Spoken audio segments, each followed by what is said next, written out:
भोजन बहुत थोड़ा रह गया है। अगर बाकी छोटे पक्षियों को जंगल से ना भगाया तो हमें भूखा ही मरना पड़ेगा। मैं भी यही सोच रहा था कि उन छोटे पक्षियों को कैसे भगाऊं।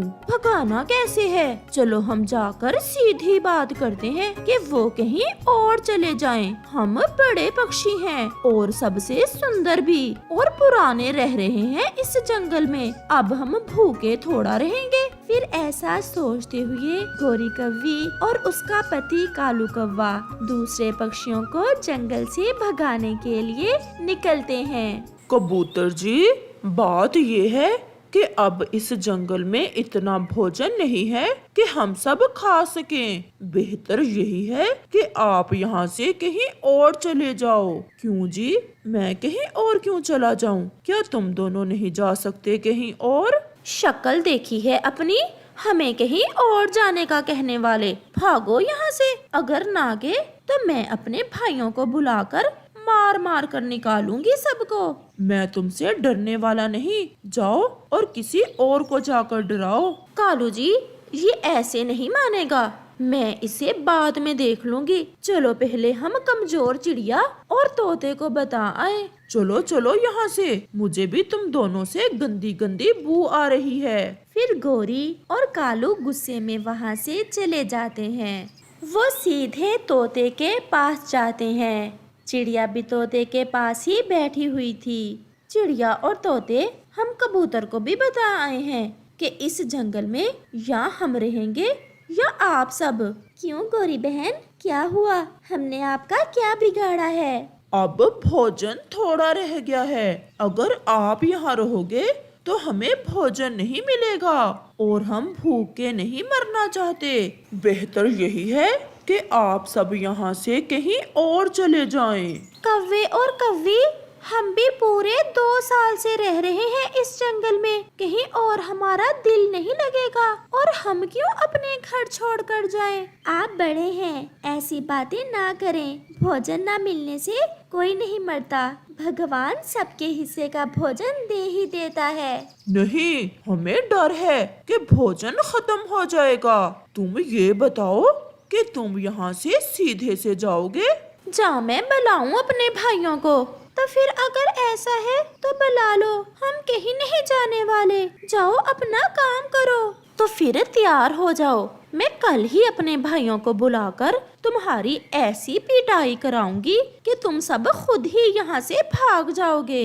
ऐसा कहते हुए गोरी और कालू वहाँ से चले जाते हैं। घर जाकर कौवा कव्वी से कहता है, गोरी, अब ये पक्षी हमसे डरने वाले नहीं। पहले चिड़िया अकेली थी और हमसे डर जाया करती थी। जब से ये तोता और कबूतर जंगल में आए हैं, उस चिड़िया के भी पर निकल आए हैं। अब तो ये मेरे भाइयों से भी नहीं डरते। कुछ करो ना कालू जी, अब तो मेरी जिद बन गई है। मैं इन सबको जंगल से निकाल कर ही रहूंगी। तो फिर मैं अपने मामा जी के पास जाता हूँ, वही कोई अच्छा उपाय बताएंगे। ऐसे कालू कौवा अपने मामा जी के पास चला जाता है। मम्मा, मम्मा, पापा कहाँ गए हैं और किसे जंगल से निकालना है? जग्गू, तुम चुप कर जाओ, तुम्हें अभी कुछ नहीं पता, सो जाओ। कालू अपने मामा जी को जाकर सारी बात बताता है। अगर घी सीधी उंगलियों से ना निकले तो उंगलियां टेढ़ी करना पड़ती हैं। अगर वो जंगल से ऐसे नहीं जाते तो तुम उन्हें जान से ही मार दो। मार दूं मामा जी? वो कैसे? मैं उन सबको कैसे मार दूं? ये जहर ले जाओ और किसी एक पेड़ के फलों पर गिरा देना, और फिर जैसे ही वो पक्षी वो फल खाएंगे तो मर जाएंगे।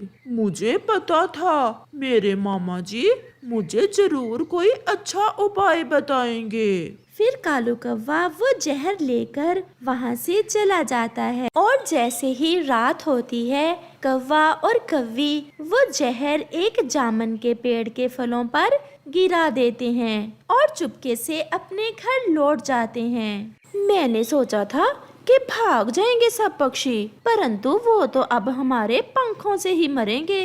और कहीं तुम कल उस जामुन के पेड़ से कोई फल ना खा लेना। दूसरे रोज गोरी कव्वी चिड़िया और कबूतर के पास जाती है। उसका बेटा जग्गू भी उसके साथ था। मैंने सोचा है कि अगर तुम सब जंगल से जाना नहीं चाहते तो हम पेड़ बांट लेते हैं। गोरी बहन, वो कैसे? वो ऐसे कि जामुन के पेड़ पर बहुत मीठे मीठे जामुन लगे हुए हैं। आप सब पक्षी वो पेड़ ले लें और हम कौवे अमरूद के फल खा लिया करेंगे। अगर तुम ऐसे खुश हो तो हम जामुन ही खा लेंगे, बस तुम खुश रहो।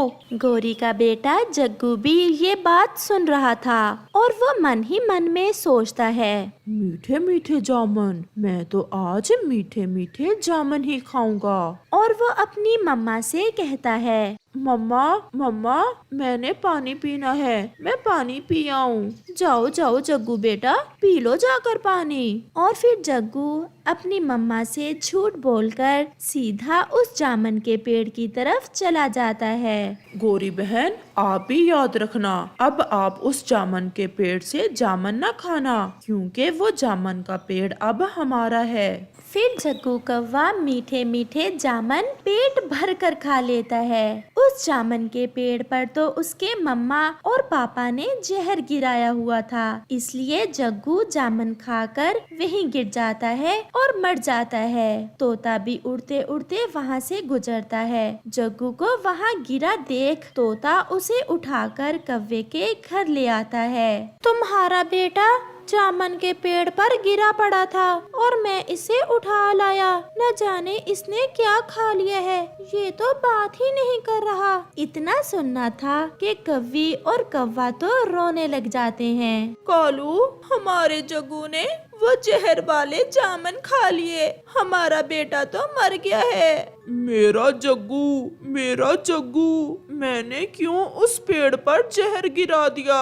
मैंने अपने ही पंखों से अपने बेटे को मार दिया। तोता ये सब सुनकर उनसे कहता है, मुझे सब पता चल गया है कि तुम दोनों ने वो जहर उस पेड़ पर क्यों गिराया था और अब उसकी सजा भी तुम्हें मिल चुकी है। अब रोते रहो सारी उम्र अपने बेटे के लिए। ऐसे गोरी और कालू के किए की सजा उन्हें मिल जाती है और उनका अपना ही बेटा वो जहरीले जामुन खाकर मर जाता है।